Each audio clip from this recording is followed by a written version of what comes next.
ഒന്നും പറയണ്ട. ഇപ്പൊ സദാസമയം മുറിയടച്ചിരിപ്പ. എപ്പോഴും കണക്കുകൂട്ടലും കിഴിക്കലും. പഠിക്കുന്നൊന്നും കാണുന്നേയില്ല. പുസ്തകം പഠിക്കുന്നതൊക്കെ പിന്നെ. ഇപ്പൊ അവര് പഠിക്കുന്നതാണ് ശരിയായ ജീവിത പാഠം. ആദ്യം അത് കഴിയട്ടെ. മതി സുഖേട്ട ഇതൊക്കെ. ഇപ്പൊ അവരേതാണ്ട് ശരിയായി. ഇനി നമുക്കിതൊക്കെ അവസാനിപ്പിക്കാം. ഒന്നും പാതി വഴിക്ക് നിർത്താൻ പാടില്ല. അല്പജ്ഞാനം അമിതാപത്തിനെ ക്ഷണിച്ചു വരുത്തും. ദേ, അവർ കൊടുത്ത സമയം മുഴുവൻ തീരട്ടെ. അപ്പോഴേക്കുമേ എല്ലാം കലങ്ങി തെളിയൂ. എന്നാലും കഷ്ടം തോന്നുന്നു എനിക്ക് അവരോട്. ഇപ്പോ നേരെ വണ്ണം ഭക്ഷണം പോലും കഴിക്കുന്നില്ല. ഒരു ദിവസം പോലും മീന് വാങ്ങുന്നില്ല. ഇന്നലെ അച്ചു പറയാ, അമ്മേ നമുക്കിനി എന്നും ഗോതമ്പ് പുട്ട് മതിയെന്ന്. അതാകുമ്പോ ഗ്യാസും കുറച്ച് മതി. വേറെ കറിയും വേണ്ട. വല്ല പഴവോ പഞ്ചസാരയോ കൂട്ടി കഴിക്കാന്ന്. അങ്ങനെ ശരിയായി വരട്ടെ. ഇനി എന്ത് ശരിയാവാനാ? ഓംലെറ്റ് ഇല്ലാതെ ബ്രെഡ് മാത്രമായി കൈകൊണ്ട് തൊടില്ലായിരുന്നു അവർ. ഇപ്പൊ സ്കൂളിൽ കൊണ്ടുപോകുന്നത് വെറും 2 കഷ്ണം ബ്രെഡ് മാത്ര. ഞാനൊരു 5-6 കഷ്ണം ബ്രെഡ് വെച്ച ദിവസം അവർ പോയി കഴിഞ്ഞപ്പോ ഞാൻ കണ്ടു. 2 എണ്ണം വീതം എടുത്തിട്ട് ബാക്കി തിരിച്ചു വെച്ചിരിക്കുന്നു. സന്ധ്യ സമയത്ത് നീ ഇങ്ങനെ വിഷമിക്കാതെ. എല്ലാം ശരിയാവും. ഏതായാലും ഇനി അവരോട് ഇത്തിരി അയവ് കാണിക്കണം. വേണ്ട, ഇനി 5-6 ദിവസമല്ലേ ഉള്ളൂ. അതുവരെ ഇങ്ങനെ തന്നെ പോട്ടെ.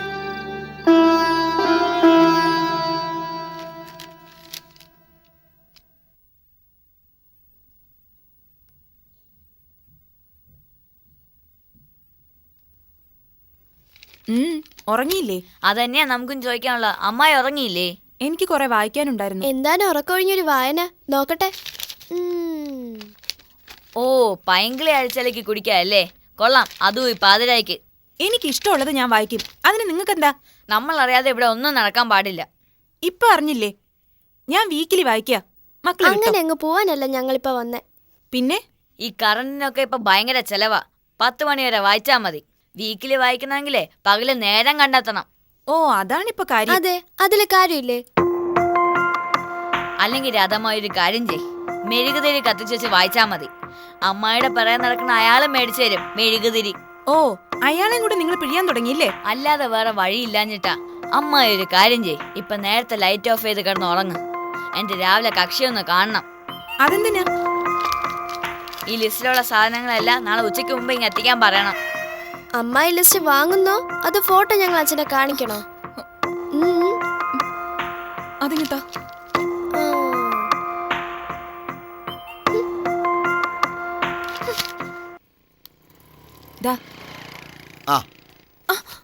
ലിസ്റ്റ് പിടിച്ചാ മതി. ഓ, ഇത് കുറെ ഉണ്ടല്ലോ. ക്യാബേജ്, സവാള, ചെറിയ ഉള്ളി, ഉരുളക്കിഴങ്ങ്, കായ, കറിവേപ്പില 1 കിലോയാ. എന്താടി, നിന്റെ വീട്ടിൽ പശു ആടാൻ മറ്റുണ്ടോ? കൊള്ളാം. ലോക ചരിത്രത്തിൽ ആദ്യമായിട്ടായിരിക്കും ഒരു കാമുകി കാമുകനോട് ഇങ്ങനെയുള്ള ആവശ്യങ്ങൾ പറയുന്നത്. വാഷിംഗ് സോപ്പും മലക്കറി. രാധേ, നീ എന്ത് ചോദിച്ചാലും ഞാൻ വാങ്ങിച്ചു തരും. നീ ആവശ്യപ്പെടുന്നതിൻ്റെ ഇരട്ടി. എന്നാൽ രാധ വിട്ടോ, ഒരു ലോഡ് സാധനവുമായിട്ട് ഞാൻ ഗേറ്റിൻ്റെ പുറത്തുണ്ടാവും. ഒക്കെ ആ പിള്ളേരെന്നെ പറഞ്ഞ് പേടിപ്പിച്ചിട്ടാ. അതൊരു തരത്തിൽ നന്നായി. ആ പിള്ളേർ എനിക്കിട്ട് പാര വെച്ചാണെങ്കിലും ഈ പാരയ്ക്ക് അതിൻ്റെതായൊരു സുഖമുണ്ട്. എന്നാ ഞാൻ പോട്ടെ. എന്നാ രാധ പൊക്കോ.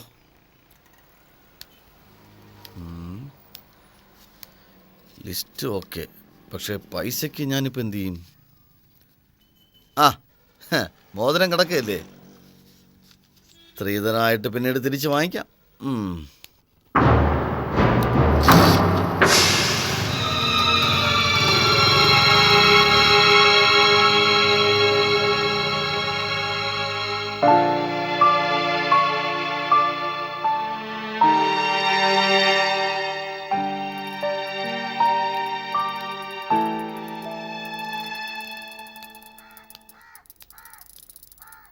അതെ, ഇനി മുതൽ പത്രം വേണ്ട.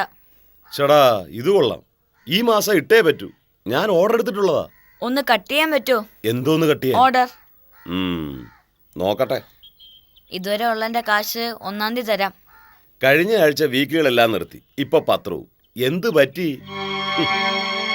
ഈ മാസത്തെ അംഗം കണ്ടപ്പോഴേ എനിക്ക് തോന്നിയതാ ഉള്ളതും കൂടെ ഇല്ലാതാവും. ടി വിയിലിരുന്ന് ഓരോ ജ്യോത്സ്യന്മാര് പറയും അപ്രതീക്ഷിത ധനാഗമം, പുതിയ തൊഴിൽ മേഖലകൾ. ഒലക്കട മൂട്. ആ ടി വി എടുത്ത് എറിഞ്ഞ് പൊട്ടിക്കണം.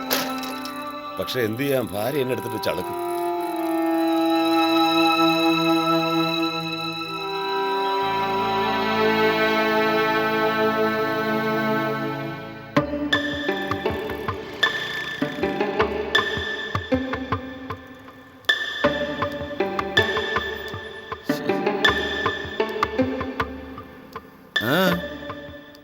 2 രൂപയ്ക്ക് കറിവേപ്പില തരൂ. ഓ ചവിട്ടിത്തെറിഞ്ഞ കൊടുക്കാനല്ലേ അപ്പൊ? കൊടുക്കും കൊടുക്കും. ആ ഇതാരാ അതെ? എന്റെ പ്രേമത്തിന് അതിരുകളില്ലെന്ന് ഇപ്പൊ മനസ്സിലായല്ലോ. ഞാൻ കേറട്ടെ? ബൈക്കിൽ കയറാൻ ഇവിടെ വെച്ചോ? അല്ല, വീട്ടിലേക്ക് ആരെങ്കിലും കാണും. ആ ഇപ്പൊ വീട്ടിലോട്ട് കയറിക്കോ. പക്ഷേ കല്യാണ മണ്ഡപത്തിൽ കയറാൻ ഇനി അധികം സമയമില്ല.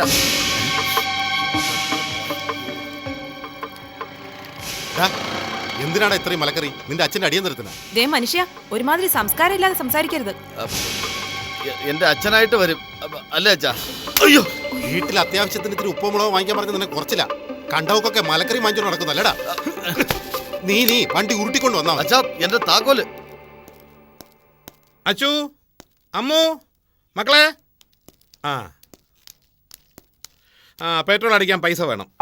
എന്താ മറന്നോ? മറന്നതല്ല. ഓ അത് ശരി. ഒക്കെ തീർന്നോ? ഇല്ല, പക്ഷെ ഇനിയും ചിലത് വീട്ടിലേക്ക് വാങ്ങാനുണ്ട്, അതുകൊണ്ടാ. അച്ഛൻ നിന്ന് ബസ്സിൽ പോയാ മതി. ഇതാ 10 രൂപയെ.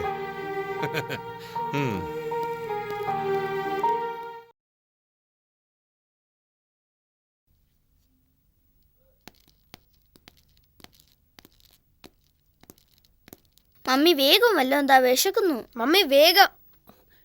എന്തു പറ്റി? കൊണ്ടുപോയതൊന്നും കഴിച്ചില്ലേ? അച്ഛമ്മ ഒന്നും കൊണ്ടുവന്നില്ല, നമ്മളെ അവർക്കെല്ലാം കൊടുത്തേ. കൊച്ചനെ വേഗം കുട്ടികൾക്ക് ഭക്ഷണം എടുത്തു വെക്ക. ഭയങ്കര ആർത്തിയായിരുന്നു അവർക്ക്, ഒറ്റയടിക്ക് എല്ലാം അകത്താക്കി. അവിടെ ശോഭയൊക്കെ ഉണ്ടായിരുന്നല്ലോ. മമ്മി എന്തു പറ്റി? ഇപ്പൊ അച്ഛമ്മ ആ വീട്ടിലെ ചെലവ് മുഴുവൻ നടത്തുന്നത്. അവരുടെ അച്ഛൻ ശമ്പളം വാങ്ങി മുഴുവൻ അവരെ ഏൽപ്പിച്ചു. ഓ അത് ശരി. അപ്പൊ അതാണ് കാര്യം. കുട്ടികൾ 2 ആഴ്ച കൊണ്ട് എല്ലാം അടിച്ചു പൊളിച്ച് തീർത്തിരിക്കും. എന്നാലും ആ ശോഭയ്ക്കും സുഖസാറിനും ഇതെന്തിന്റെ അസുഖ? പിള്ളേരെ കൊണ്ടിങ്ങനെ. വാ മക്കളെ, എന്തെങ്കിലും കഴിക്കാം. സത്യം പറ, നിങ്ങൾ അടച്ചോ ഇല്ലയോ? കറണ്ട് ബില്ല് അടച്ചോന്നാ ചോദിച്ചേ? ഇല്ല, ഞങ്ങള് വിട്ടുപോയി.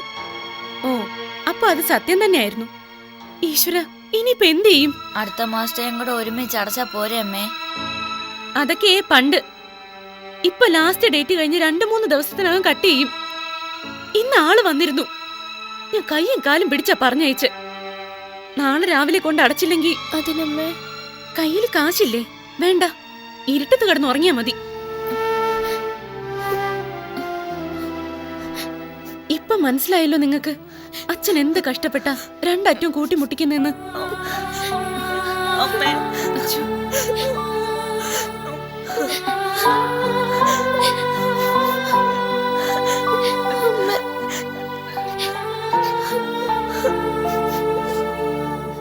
ഒരു ലിറ്റർ പെട്രോളിന് 41 രൂപ 50 പൈസ. അപ്പോൾ 10 ലിറ്ററിന് 415 രൂപ. അയ്യോ, പെട്രോൾ അടിക്കണ്ട. മോതിരമുള്ളാക്കി വിറ്റാൽ പോലും കാര്യം നടക്കില്ല. പിന്നെ ഇപ്പം എന്ത് ചെയ്യും? ബാറ്ററി വെച്ച സൈക്കിളും എല്ലാം ഉണ്ടോ ഈ നാട്ടിൽ? അതുമില്ല.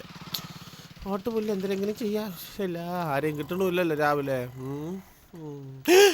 തേടിയ വെള്ളി കാലിലും കഴുത്തിലും ചുറ്റി. സാറേ അവിടെ നിൽക്കുക. സാർ എങ്ങോട്ട് പോണം? ഞാൻ ബാങ്ക് വരെ ഒന്ന് പോകുന്നു. എന്തിന്? ഒരു അത്യാവശ്യ കാര്യത്തിനാണ്. ശശിയെ കണ്ട സ്ഥിതിക്ക് ഇനി ബാങ്കിൽ പോകേണ്ട കാര്യമില്ല. പണത്തിനായിരിക്കും. അയ്യോ, മക്കളെ പറഞ്ഞു വെച്ചാൽ മതിയായിരുന്നല്ലോ. വന്ന് ചോദിച്ചാൽ ഉടനെ കൊടുത്തയക്കുമായിരുന്നില്ലേ ആവശ്യമുള്ള ക്യാഷ്. ശശി ഒന്നും വിചാരിക്കരുത്. എനിക്കൊരു 750 രൂപ തന്നേ പറ്റൂ. കറണ്ട് ബില്ല് അടയ്ക്കാനാ. അത് നടക്കില്ല സാറേ. വെറുതെ വേണ്ട. ഇതാ എൻ്റെ മോളുടെ മാല പണയമായിട്ട് തരാം. ആ സിസ്റ്റം എനിക്കില്ല.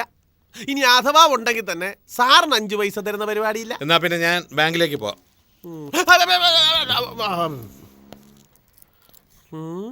പാണ്ഡവന്റെ കാലത്തെ മാലയാണല്ലോ സാറേ. വച്ച 500 പോലും കിട്ടൂല. അങ്ങനെ പറയരുത്. എനിക്ക് ഞാൻ പറഞ്ഞ കാശ് തരണം. ഒന്ന് സഹായിക്കും ശശി. ഒരു കാര്യം ചെയ്യാം, ഒരു 1000 രൂപ തരാം. പക്ഷേ എനിക്ക് തരാനുള്ള 500 രൂപയും അതിൻ്റെ പലിശയും എല്ലാം കഴിഞ്ഞിട്ടുള്ള കാശേ ഞാൻ തരും. അയ്യോ, അങ്ങനെ പറയരുത്. എനിക്ക് കറണ്ട് ബില്ല് അടയ്ക്കാനുള്ളതാ. വേണമെങ്കിൽ ഞാനൊരു 350 രൂപ തരാം. എന്നാ വേണ്ട, ആ മാലങ്ങിതാ. ഇനി ഞാൻ ഈ മാല തിരിച്ചു തരുമെന്ന് സാറ് വിശ്വസിക്കുന്നുണ്ടോ? വേണമെങ്കിൽ സാറ് കൊണ്ടുപോയി കേസ് കൊടു. സാറേ, എനിക്ക് കിട്ടാനുള്ളത് കിട്ടിയിട്ടേ ഈ ഫൈൻ കുളം ശശി മാല തിരിച്ചു തരുന്ന പ്രശ്നമുള്ളൂ.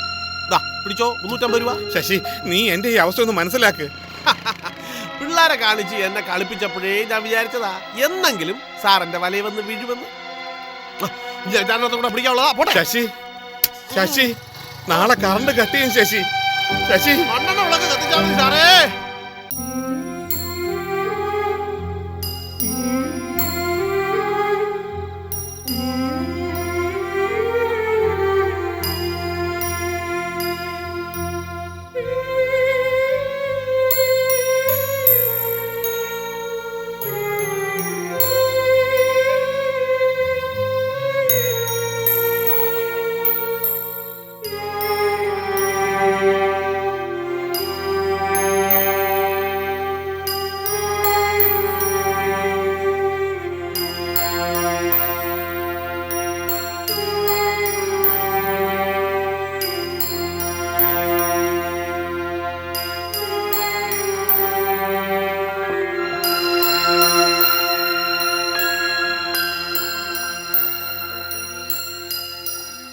അയ്യോ കറണ്ട് കട്ടിയില്ലേ.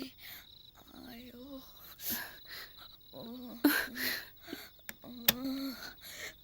അയ്യോ കറണ്ട് കട്ടിയില്ലേ. കറണ്ട് കട്ടിയില്ലേ.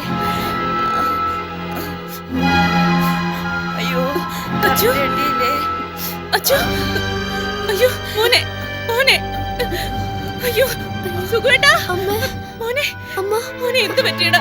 അച്ഛൻ സുഖേട്ടാ, മോനെ, മോനെ, അച്ചു അച്ചു, സുഖേട്ടാ ഓടി വാ. അച്ചു മോനെ എന്ത് പറ്റിയടാ? എഴുന്നേൽക്ക് മോനെ, അച്ചു. മോനെ, മോനെ, എടാ അച്ചു, അയ്യോ, അച്ഛനെ വിളിക്കാൻ സുഖേട്ടാ, മോനെ, എനിക്ക് പേടിയാണ്. മോനെ, സുഖേട്ടാ, സുഖേട്ടാ, മോനെ, എന്താ ശോഭ, എന്തു പറ്റി? നോക്ക് സുഖേട്ടാ, കിടകിട വിറയ്ക്കുന്നു, ഭയങ്കര പനിയുണ്ട്. ശരിയാ, വേഗം വാ, നമുക്ക് ഹോസ്പിറ്റലിലേക്ക് പോവാം. സുഖേട്ടൻ മാത്യു സാറിന്റെ വീട്ടിൽ ചെന്ന് നോക്ക്. പെട്ടെന്ന് കാർ എടുക്കാൻ പറഞ്ഞ. ആ. മാത്യു സാറും കുടുംബവും സിനിമയ്ക്ക് പോയിരിക്കാം, അവിടെ ആരുമില്ല. ഈശ്വര, ഇനിയിപ്പോ എന്നാ ചെയ്യാ? ഒരു കാര്യം ചെയ്യാം, നമുക്ക് സ്കൂട്ടറിൽ കൊണ്ടുപോകാം. നീ അവനെയും കൊണ്ട് ഇറങ്ങി, ഞാൻ അപ്പോഴത്തേക്കും ഡ്രസ്സ് മാറി വരാം. മോനെ പതുക്കെ. വാ.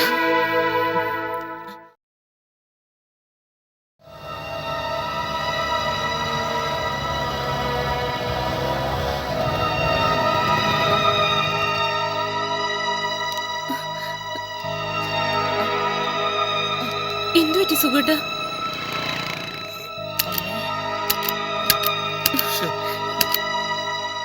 എന്താ പറ്റിയേ? പെട്രോൾ തീർന്നെന്നാ തോന്നണേ. ആശ. ഈ കാറിൽ ആരെങ്കിലും ഉണ്ടോ എന്ന് നോക്കട്ടെ. ഇനി എന്ത് ചെയ്യും? മെനക്കേടായി. ഇത് പെട്രോൾ തീർന്നത് തന്നെ. ഒരു ഓട്ടോ കിട്ടുമെന്ന് നോക്കാം.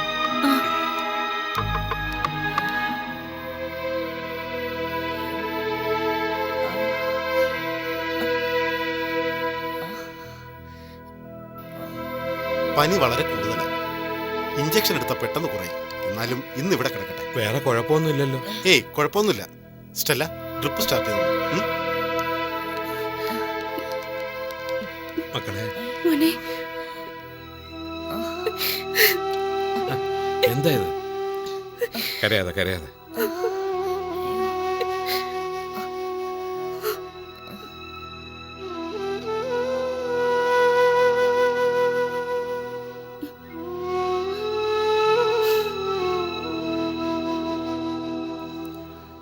നേരം വെളുത്ത് ശോഭേ, നീ വീട്ടിലേക്ക് പൊയ്ക്കോ. അവിടെ രാധയുണ്ടല്ലോ. സുഖേട്ടൻ ഇപ്പൊ ഒരു കാര്യം ചെയ്താൽ മതി. മാത്യു സാറിന്റെ വീട്ടിൽ വിളിച്ചു പറഞ്ഞിട്ട് രാധയോട് അമ്മൂനോട് ഇങ്ങോട്ട് വരാൻ പറയ്. ആ പിന്നെ സ്കൂട്ടർ വഴിയിലിരിക്കുകയല്ലേ, ചേട്ടൻ ഇപ്പൊ തന്നെ ചെന്ന് വണ്ടി എടുക്ക്. ശരി. ആ ഡോക്ടർ വന്നല്ലോ.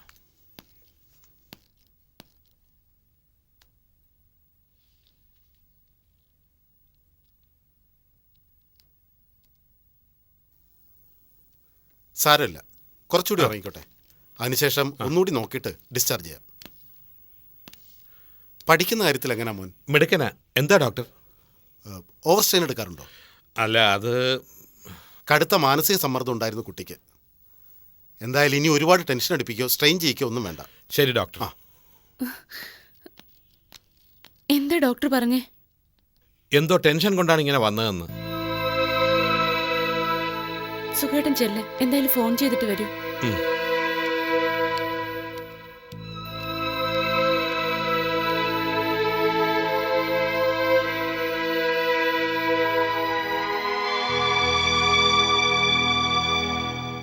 ആ വരുമ്പോ കൊണ്ടുവന്നാ മതി. ആ അച്ഛൻ എങ്ങനെയുണ്ട്? സാരമില്ല. മാഷ്ടത്തെ ഇത് ആരാ പറഞ്ഞേ? ഞാൻ രാവിലെ വീട്ടിൽ ചെന്നിരുന്നു. വേറൊരു കാര്യത്തിനാ ചെന്നത്. അപ്പോൾ സാറിൻ്റെ പെങ്ങൾ പറഞ്ഞു. എന്തെങ്കിലും അത്യാവശ്യ കാര്യമുണ്ടോ മാഷേ? അല്ല, അച്ചുവും അമ്മുവും ഈയിടെയായി പഠിത്തത്തിൽ തീരെ ശ്രദ്ധിക്കുന്നില്ല എന്നൊരു സംശയം. പല മാഷുമാരും എന്നോട് പറഞ്ഞു.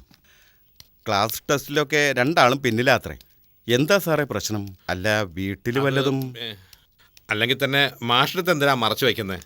കഴിഞ്ഞ ഒരു മാസം വീട്ടുകാര്യങ്ങൾ നോക്കുന്ന ചുമതല ഞാൻ അവരെ ഏൽപ്പിച്ചിരുന്നു. അതെ, അവരെ നമ്മുടെ പരിമിതികൾ അറിഞ്ഞു വളർത്താൻ അതേ കണ്ടുള്ള ഒരു വഴി. ഓ, അത് ശരി. ഇപ്പോൾ എനിക്കതൊരു തെറ്റായി പോയോ എന്നൊരു സംശയം. ഒരു തെറ്റുമില്ല. സാറ് ചെയ്തത് നല്ലൊരു കാര്യമാണ്. ഇന്നത്തെ കാലത്ത് ഓരോ കുടുംബങ്ങളെന്നല്ല, നമ്മുടെ നാട് പോലും സ്വന്തം നില മറന്നാ ജീവിക്കണത്. അതുകൊണ്ട് നമ്മുടെ പരിമിതികളും ഇല്ലായ്മകളൊക്കെ അറിഞ്ഞു വളർന്നാലേ വ്യക്തി നാടുമൊക്കെ നന്നാവും. ചെറിയൊരു അസുഖം വന്നതിൽ വിഷമിക്കണ്ട. പക്ഷേ ഇപ്പം മക്കൾക്ക് എല്ലാ കാര്യവും മനസ്സിലായി കാണുമല്ലോ. അതാണ് വലിയ കാര്യം. നന്നായി സാർ. മാഷ് വരൂ, നമുക്ക് അച്ഛനെ കാണാം. അതെ, എൻ്റെ ഒരു ബന്ധു ഇവിടെ അഡ്മിറ്റ് ആയിട്ടുണ്ട്. ഞാനൊന്ന് കണ്ടിട്ട്. ശരി മാഷേ. ആ,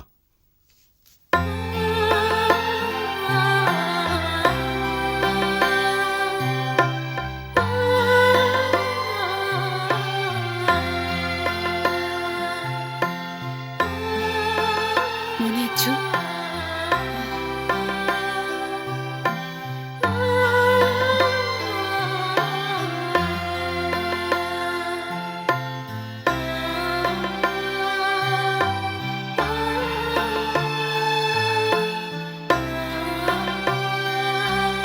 അച്ചു, ആരൊക്കെ വന്നിരിക്കുന്നതെന്ന് കണ്ടോ? എഴുന്നേക്ക്.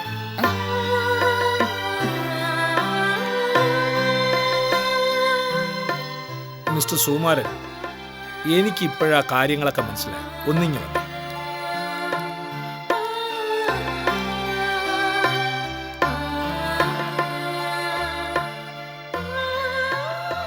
ഒരച്ഛനും ഇന്നുവരെ ചെയ്യാത്ത കാര്യങ്ങളാണ് നിങ്ങൾ ചെയ്തത്. കുറേ ദിവസത്തേക്കെങ്കിലും മക്കളെ കുടുംബഭാരം ഏൽപ്പിക്കുക. അതിനേക്കാൾ വേറെ വഴിയില്ല അവരെ നേരായ വഴിക്ക് നയിക്കാൻ. ഞാനിത് പറയുന്നതിൽ സാറിന് അത്ഭുതം തോന്നുന്നു അല്ലേ? സത്യത്തിൽ എൻ്റെ മക്കളാണ് നിങ്ങളെ മക്കളെ വഴിതെറ്റിക്കാൻ പ്രേരണയായത്. അതിൽ എൻ്റെ ഭാര്യയെ മാത്രം കുറ്റം പറഞ്ഞിട്ട് കാര്യമില്ല. മിസ്റ്റർ സുകുമാരൻ, നിങ്ങളെക്കാൾ കഷ്ടപ്പെട്ടാണ് ഞാൻ വളർന്നത്. ഒരു നല്ല നിലയിലായപ്പോൾ വലിയ കുടുംബത്തിൽ നിന്ന് കല്യാണവും കഴിച്ചു. ആലീസ് സത്യത്തിൽ പാവമാ. പക്ഷേ അവൾ വളർന്നു വന്ന ചുറ്റുപാടുകൾ, പഠിച്ച ശീലങ്ങൾ, അത് മെല്ലെ മെല്ലെ എൻ്റെ കുടുംബത്തിൻ്റെതുമായി. അതിന് ഞാനും കൂടെ കുറ്റക്കാരനാണ്. ബിസിനസ്സിൻ്റെ മായാവലയത്തിൽ മുങ്ങിത്താഴ്ന്നപ്പോൾ ഞാനും മറന്നു വന്ന വഴി. ഇപ്പോൾ എനിക്കും പേടി തോന്നുന്നു. എപ്പോൾ വേണമെങ്കിലും തകർന്നു വീഴാവുന്ന ഒരു ചില്ലുകൊട്ടാരമാണ് കച്ചവടം. അങ്ങനെ വല്ലതും സംഭവിച്ചാൽ എൻ്റെ മക്കൾ എൻ്റെ മക്കളായി തന്നെ വളരേണ്ടതല്ലേ? അവർക്കതിനാവില്ല ഈ രീതിയിൽ വളർന്നാൽ. നിങ്ങളുടെ മക്കൾ 8,000 രൂപ കൊണ്ട് 20 ദിവസമെങ്കിലും തള്ളി നീക്കി. എൻ്റെ മക്കൾക്ക് 1,00,000 രൂപ കൊടുത്താൽ 10 ദിവസത്തേക്ക് പോലും തികയില്ല. എനിക്കത് മനസ്സിലായി. അല്ല, നിങ്ങളത് മനസ്സിലാക്കി തന്നു. സന്തോഷം. എനിക്കും സന്തോഷമായി. എൻ്റെ മക്കൾക്ക് വേണ്ടി ഞാൻ ചെയ്തത് മറ്റൊരാൾക്കും കൂടി ഒരു പാഠമായല്ലോ. ഈ കണ്ണിയിൽ ഓരോ രക്ഷിതാക്കളും ചേരുമ്പോൾ മാത്രമേ നമ്മൾ വെറും മുദ്രാവാക്യങ്ങളായി മാറ്റിയ വാക്കുകൾക്ക് അർത്ഥമുണ്ടാവൂ. ഇപ്പോൾ നമ്മൾ വെറുതെ അടിക്കുകയില്ലേ, സ്വാശ്രയത്വം, സ്വദേശി, ആഗോളവൽക്കരണത്തിനെതിരായ പോരാട്ടം എന്നൊക്കെ. അയ്യോ വേണ്ട, ഞാൻ സാരമില്ല. വിലമതിക്കാനാവാത്ത ഒരു പാഠമാണ് നിങ്ങൾ എനിക്ക് പഠിപ്പിച്ചത്. അല്ല, ബില്ല് ഞാൻ അടച്ചോളാം. ബില്ല് ഞാൻ അടച്ചോളാം സാർ. ഇതൊരു ദക്ഷിണയായി കരുതിയാ മതി. എന്നാലും വേണ്ട, നിങ്ങൾ അകത്തേക്ക് ഇല്ലു. ഞാൻ ബില്ലടച്ചിട്ട് ഉടനെ വരാം.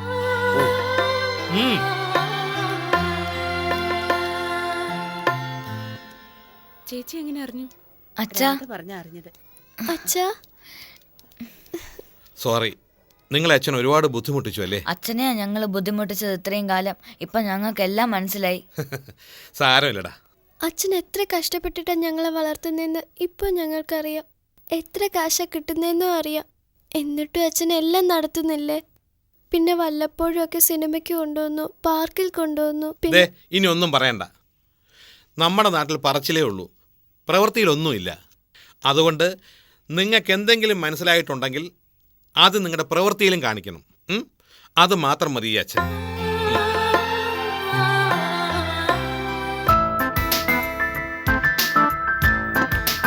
ഓക്കെ ആണല്ലോ? Double okay.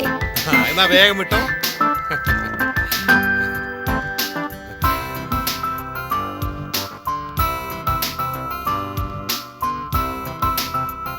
ഇനി മുതൽ നമുക്ക് വണ്ടി വേണ്ട. നടക്കുന്നത് ആരോഗ്യത്തിന് നല്ലത്. You are right.